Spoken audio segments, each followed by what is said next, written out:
Members of the Greenville County NAACP gathered this afternoon outside the Peace Center, raising awareness about gun violence and asking for new gun control laws. Our Kelsey O'Donnell has the story.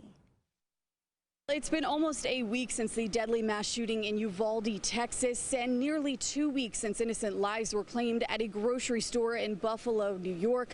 Now members of the NAACP are calling for change. 41,000 people. A recent report from an American gun control advocacy and research organization shows that that is the average number of Americans that die from gun violence each year.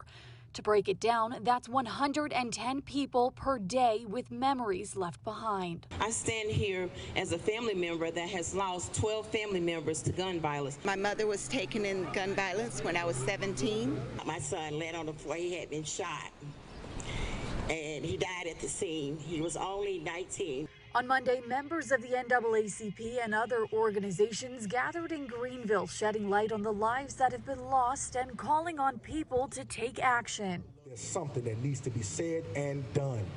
Marching is fine, protesting is fine, but we got to make sure that we get into those people who are writing legislation, who are passing legislation, and also those, if we be just transparent, who are denying us the rights for what is best for not just black people or people of color, but for all people. In Anderson County, Republican Senator Lindsey Graham spoke about gun violence and gun laws. Collecting people's guns who don't violate the law is not the answer. He tells 7 News that he supports state red flag laws but opposes it on the federal level. I'm working with Democrats and Republicans to create a federal grant program to beef up red flag systems that exist at the state level.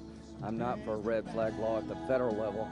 And people are hoping change will happen before another mass shooting. They shouldn't be in the hands of children, should not be in the hands of criminals, should not be in the hands of the mentally ill that are a danger to themselves or others. We have to start holding everyone accountable. We have to hold our lawmakers accountable. If they're not doing the job that we need them to do, then we need to vote them out.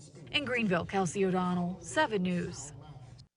According to South Carolina's Gun Violence Archive, there have been 10 mass shootings in our state alone this year.